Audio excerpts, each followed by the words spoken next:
how did it all start? How did 17 years of alcoholism and sex addiction, where did it begin? That's a question I always get. Anytime I talk to people, anytime I go to mentorship platforms, anytime maybe I'm talking on TV or anywhere else, that's the question I get. How did it start, Chris? So this is what I want to do, because what I have done, looking back in retrospect, it's like there were about five phases of my 17 years journey with the sex and alcohol addiction. I realized there was the beginning. Then I went to college where it got worse. Then there was the working life, which I normally divide into two phases. There was the posh working life, and then there was the turbulent working life, and then there was the unemployment phase, and finally recovery. So it's about 6 phases.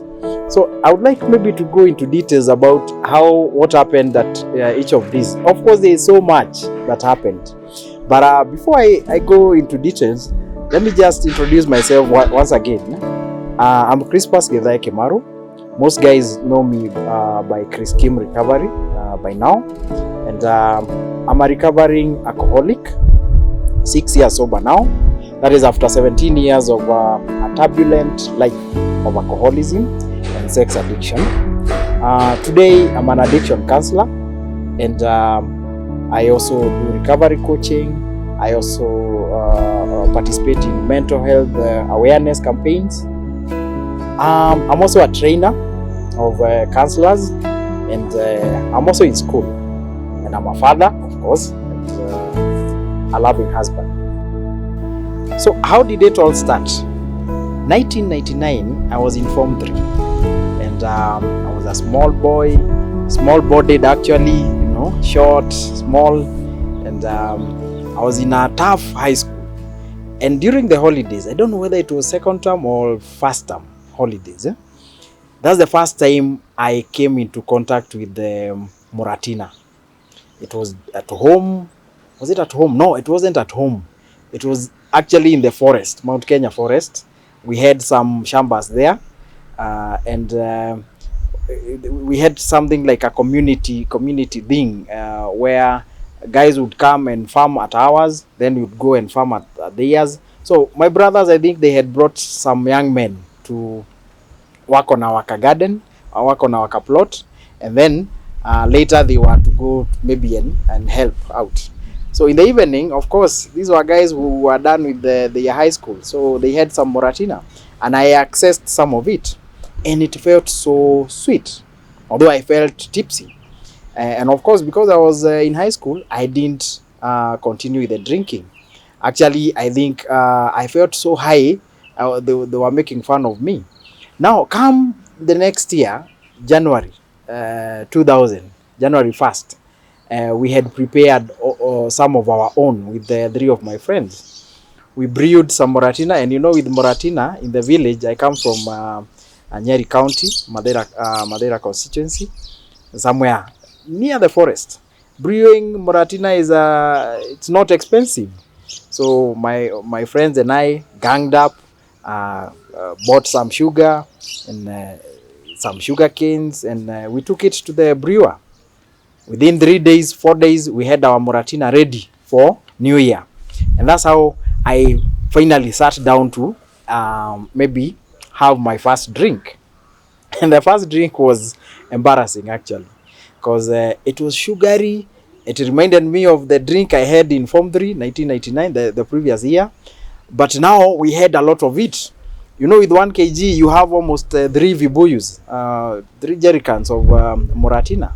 So for me, I didn't know that there is moderation. So I started drinking, and I think I blacked out. Okay, of course, at that time, I didn't know what blacking out is or was.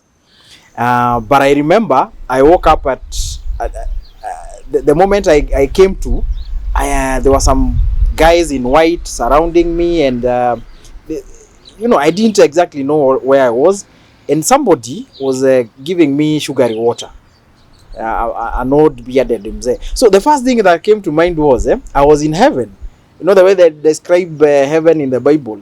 There'll be people in white and singing, and then there'll be milk and honey. So I thought this is Abraham or Jacob or Noah giving me sugar, my portion after arriving, and then these were angels.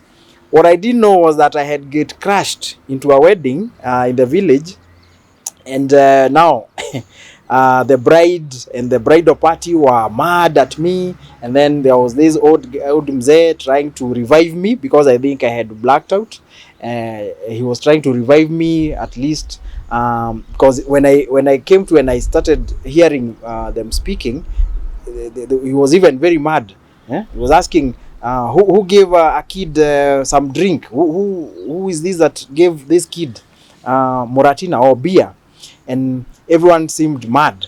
And within a few minutes, some young men came and hauled me away, threw me out of the ceremony. That was my first drink. That was in 2000. The best memory I can say of the first drink. 1999 was just a sip, but 2000 it was a lot of alcohol. I'm sorry to say, two of those friends that I sat down with are dead, and mostly it's because of alcohol-related issues. Now, fast forward, 2000 in Form 4, I didn't drink again, but I saw that once I'm done with schooling, once I get my certificate and I'm a grown-up, I'm going to drink alcohol. Why? Because I felt empowered. It gave me that courage. Remember, I said I was a small boy, so I felt that courage to speak to girls. Unfortunately, I remember even that evening when going home, I thought everyone in a skirt was a girl my age. So the next day there were women coming to my place to report me to my mother because I had tried talking to them. You see, I was this small boy who never had the courage to talk to girls. But now after drinking, that 1st of January, I had a lot of courage. So I always felt that alcohol is what I needed in my life for me to have a social life. And that is what I suffered with. That is what I struggled with for the next 17 years, since 2000. When I was done with school, I sold everything I had. And of course, because success cards that are sent when you're doing your exams, those days they had some money inside. So I had saved a lot of money. And I went to Karatina. I even knew the bar I would go to. It had a jukebox. For those of you who don't know a jukebox, it was a kind of a box where you insert a coin, 10 shillings, and then you would choose the music you want to listen to. That's a jukebox. So I got so high, and remember, I had not even gotten home. So I was in town in a t-shirt. Of course, I didn't want to drink in uniform. I got so high. I don't know how my brother heard that I was in a certain bar. He came for me. I remember I have memories vomiting in the matatu. Those days we had these face me matatus. So everyone knew this is Kimaru's son. This is Mama Jerry's son. You can imagine the embarrassment. But for me, I was high. I was a man now. And that is that was fulfilling that need I had to be a man. I think I was struggling with low self-esteem, but I didn't know. And I felt the only way to become masculine and to have a social life or to interact with people was to drink.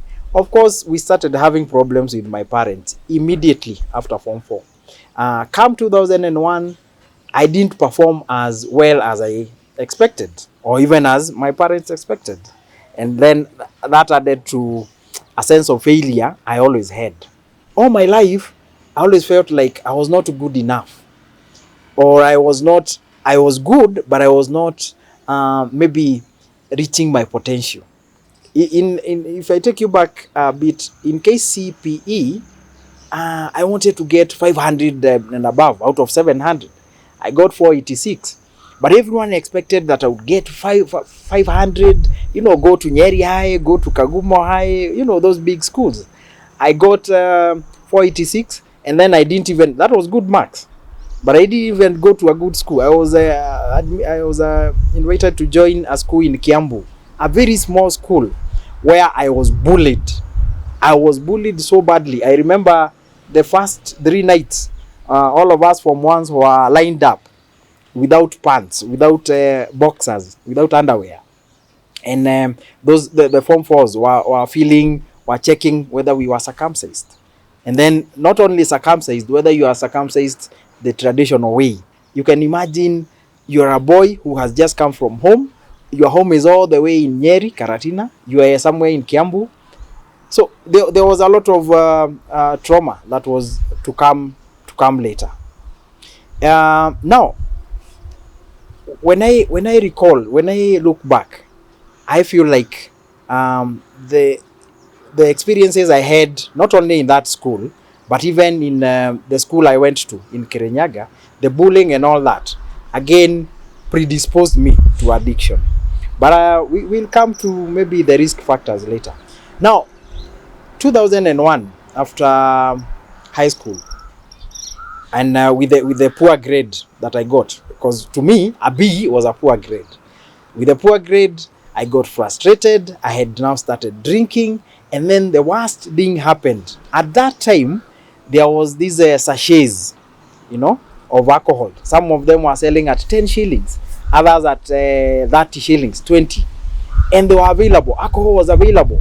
And it became available just at the time when I was starting my drinking life. It got so bad that when working at home, maybe I would get 200 shillings on the weekend. I would send all the way, I would send for alcohol in wholesale all the way to from Karatina town. Okay, I would send somebody in a matatu, maybe the driver or the conductor, and then I would get a packet of sachets. So I would be high all the time, but my dad would think I'm okay. This guy is enjoying his stay. But I was a frustrated guy. Then my classmates started working. Some were planning to go to South Africa. Others were doing things. I tried maybe going for computer studies. At that time, anyone who was finishing high school was going for computers and everything. I tried, it didn't work out for one reason or the other. And that added to my frustration. So I would pick tea leaves. I would maybe be cutting napier grass, feeding our cows, and it was boring. I felt like there was so much I could do with my life, but I didn't have the opportunity. And the only way to numb my pain, now to numb my frustration, was this alcohol. And alcohol was readily available. Even with 50 shillings, you could drink alcohol. And then I discovered the pool tables in the village. So any little money I had, I would either go to pool or drinking. It got so bad that my parents started intervening. They started talking to me. But by the time I got the letter to go to the university, it was bad. I had withdrawals, and I was not even, was I 18? Yeah. I got my ID just before I went to the university in 2002. And by that time, I could drink. And in the village, everyone knew Chris. Yeah, Githai is an alcoholic, is a drunkard, as they would say. Because with my drinking and my small body and, my lack of experience in drinking, I would go shouting in the village. I would cause mayhem in the village. It was always chaos every day. And of course, the shame and the guilt of people knowing that this is a guy who has passed his exams, he's just drinking his life away, and then they expected me maybe to be, to get a good grade. There I am telling them I'm going to college to do a BA in geography. It was just a toxic mix that led maybe to more drinking. So by the time I went to Moi University in 2002, Moi University in Eldoret, to take a BA in geography, I was a frustrated guy, and I was drinking myself to death unknowingly, or almost to death. So university, that is what I always call the third phase of my drinking life. After the beginning, then after high school, then in the university, that's when it got even worse. I didn't think it could get worse, but now there was help. the loan you get from the government. You see, I was not used to money. I think the biggest amount I've ever maybe touched in my life was maybe 1,000. Now here I'm being told I have I think 50,000, and I'm getting 16,000 in a semester in my bank account. I even have a bank account. I remember I opened a post bank account where you had a book, so it would be loaded with 16,000, and then you after every withdrawal you would give the book, and it would be noted there. There was a lot of money to drink. Of course, it wasn't a lot because some of it was going to tuition and all that. But you see, I had cash now. So with the money, I would drink within the first month. All of it would be gone, and there were no phones at that time. So I had to write letters back home, or even expect a money order or a postal order. That was the only way I could survive. I discovered Changa in college. I discovered Busa, because next to Moi University there was this slum, kind of it was called Mabatini, where we would go find Changa, find Moody. It was called Moody in the small Royco Cube tins, and then there was Busa. So you'd mix. I loved Busa because you didn't have to eat. So once you drank Busa, there was no need of eating because you are full. It's like uji. So you get high and there is no eating. So I would even stay there for 3 days. I remember there was a time I stayed for 2 days trying to get to the hostels, because I think I got drunk on Friday evening. Then you see, from Mabatini to the hostels, it was almost a kilometer in the bushes. So I didn't get to the hostel. Then in the morning, instead of going to the hostels, I went back to Mabatini, the slum. So now the next day, on Saturday night, I still struggled getting to the hostel. It was a mess. It was a mess, and it's by the grace of God I can say I even completed the first year, or the second year especially. So 2004, my drinking had gotten out of hand. I was now realizing I have a problem. One night, walking from Mabatini, I think, shouting, staggering, I was that kind of a guy, just messy. And I'm a small-bodied guy, So I heard some music somewhere, and, gospel music, and I felt like I was being called. That was the first time I got born again. And I'm saying the first time because I went, found guys preparing. It was a Friday evening, guys preparing for Sunday service in the CU, Christian Union. And there were the choir, and I have some scant memories because I think I always had these memory fogs. So I remember kneeling and being prayed for. I think I got born again. I cried a lot. I used to cry a lot those days, and that was because I was feeling the pain. I had let down everyone. I used to get into fights. I would be beaten. I would have no money. Sometimes I would even go for days. I told these guys I needed help. That's the first time I got born again. And the next day when they came to the hostel, funny enough, I didn't even remember that I had gotten born again. When they called me Brother Chris, I was asking Brother Crispus, I was asking them, which brother? You are not my brother. You are not my brother Andrew or Stephen. I don't know you. And they told me, boss, you got born again. We are going for Bible study. And then my roommates, James and Dennis, they laughed. They laughed at that. Actually, the roommates in the other room, Akina Julius, my friends, and Orege, they even laughed even more when they heard that Chris had gotten born again. It became like a spectacle, I remember.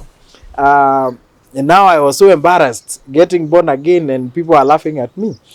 But I told this guy, let's go. And I said, you know what? Maybe this is the help I needed.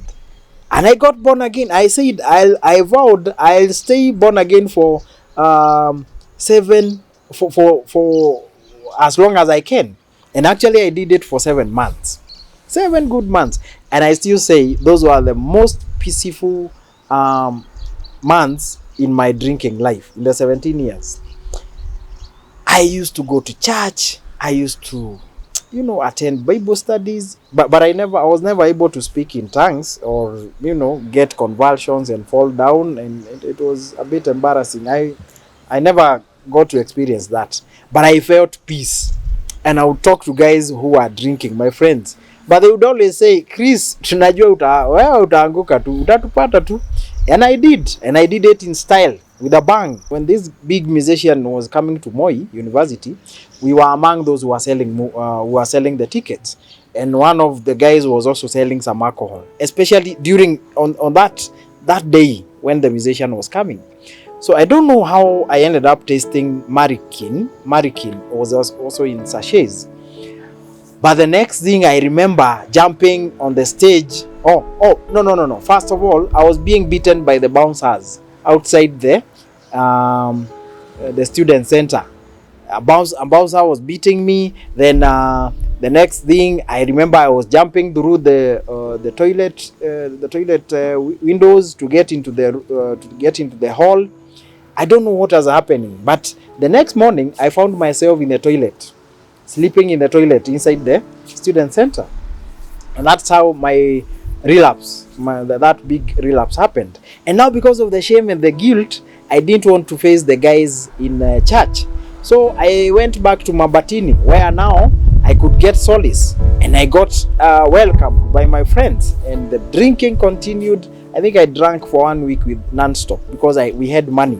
So from that moment, anytime I would take out I would rent out the movies and the VCD machine that we had, it was just for drinking.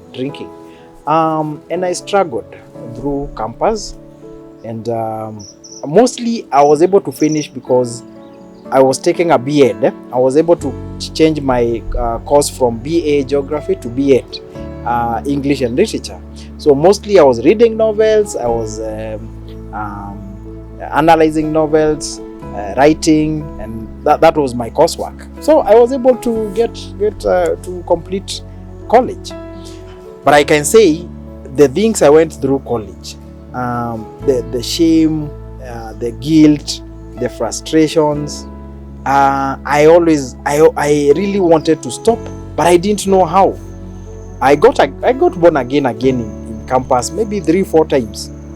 And even during the long vacations, it was still the same thing. I would get born again, I would get into arguments with my parents. And then the worst thing that happened in campus was now the cross addiction to sex. I discovered prostitutes in second year or third year, somewhere there. And firstly, it was in Eldoret, and that wasn't the best experience. When I came to Nairobi, when I was introduced to prostitutes in Nairobi now, it was even worse, because anytime I would drink, I would have to go to the brothels. I think for me, because of my self-esteem issues, I didn't have any good relationship, and I wasn't able to even approach ladies unless I was drunk. But when I was drunk, I always overdid it, so I was in fights. If I talk to a woman, I would then end up maybe embarrassing myself. So when I discovered prostitutes, it was like heaven for me. Small young boy, realizing that you can pay 250 shillings and get sex. It was like, wow, this is nirvana, this is heaven. And I didn't know now I was getting myself into an even worse problem. This is something maybe my family only came to know later. Maybe they have even heard about it, maybe from one of my brothers, but they didn't even know how bad it was, because I managed to hide it from everyone. Now, anytime I would drink, even in campus, sometimes I would even leave Eldoret to come to Nairobi to go to Ludhuli. Ludhuli Avenue, most of these shops you see today, they are electronic shops, but most of them had these rooms, lodgings, and there were stairs. There were stairs, and in those stairs you'd find these ladies of the night, prostitutes. Even just checking, peering, you'd see thighs from the first stairs, thighs. And for me, it was like a fat kid in a cake shop. I would be like, God, this is happy. This is oh God. And most of the times, I would have come from a cake bar. So, I'll be staggering and I'll be like, oh God, this is. So, any money that I had, I would end up maybe using in the brothels. And it was a life I kept away from everyone. But now my alcohol drinking had now this cross addiction. And it got so bad to a point where I knew all the brothels in Nairobi, from Sabina Joy, Uduli, Eden, Somerset, all of them. Some of them were not River Road, Kampala Road. Some of them even the sex was happening outside, behind buses, Kampala, those Kampala coaches. And it was bad. But by grace of God, I was able to complete campus. But even when my parents wanted to come for my graduation, I didn't want them to come because I felt like I would be embarrassing them. The other people seeing my parents and knowing what the things I used to do. I even told them not to come. We even fought. I told them, don't come, send me the money. Because by the time they were coming from Nairobi to Eldoret, I was already so drunk. My gown had even been stolen. I even used a torn gown for the graduation because I didn't even know where my gown was. It was that bad. But eventually I got out of Moi University and I got my degree. And I always say that was the biggest achievement when I was drinking, although others were to come.